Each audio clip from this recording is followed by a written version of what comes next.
Terve! Tänään mä ajattelin tehdä tän Storytime-videon, jossa mä kerron, että mikä mun sairaus on ja kaikkea muuta siihen päälle.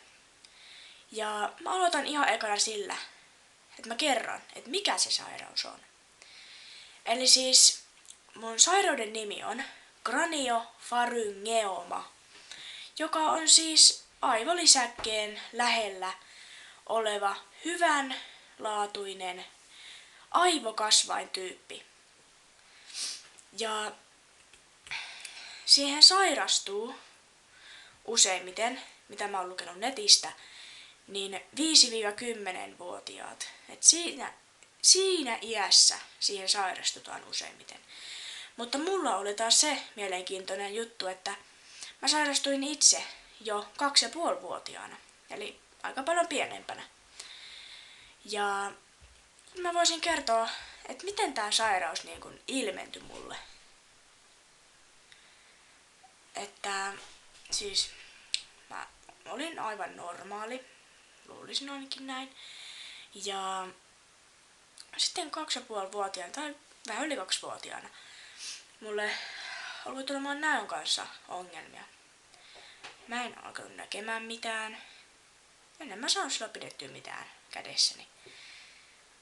Ja mun äiti alkoi myös näkemään, että eihän mua nyt ole kaikki ihan kunnossa. Että eihän se näe mitään edes. Ja mun äiti sit lähti viemään mua sairaalaan. Ja se selitti niille hoitajille ja kaikille, että mun lapsi ei näe mitään.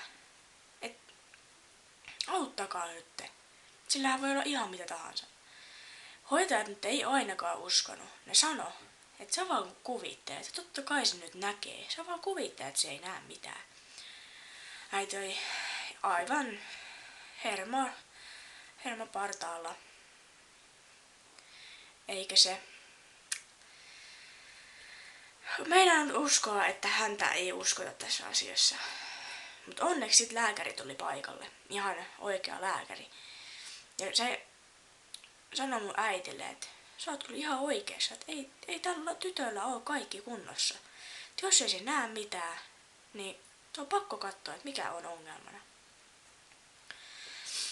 Ja sitten mut vietiin magneettikuvaukseen, jossa mun päästä otettiin kuvia.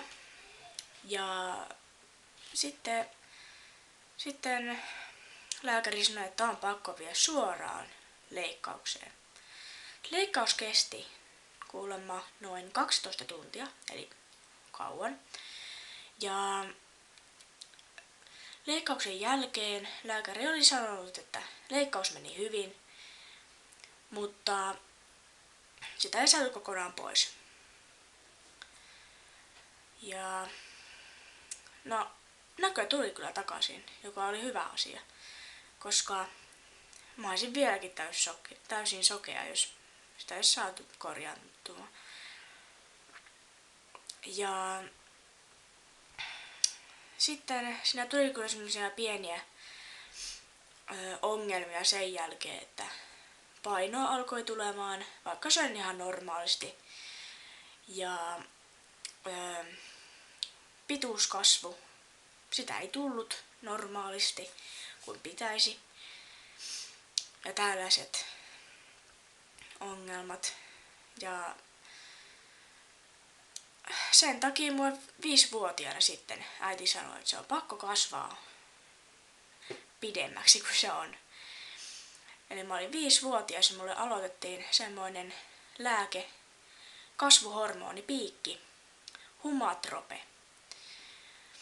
Ja sen avulla mä sit kasvoin ihan hyvin. Ja sitten nykyään ja pienempänä mä käyn joka vuosi silmälääkärissä, sitten lasten puolella painoa mittauttamassa ja silleen. Ja sitten on myös joka vuosi, tai pitäisi olla ainakin, niin magneettikuvaukset ja kaikki tällaiset. Että nykyään ei ollut mitään ongelmaa. Välillä magneettikuvauksissa ja silleen, että hyvin on mennyt. Mutta tää video taisi olla tässä. Jos tykkäsit, niin peukkua pystyy. Mutta nähdään seuraavassa videossa.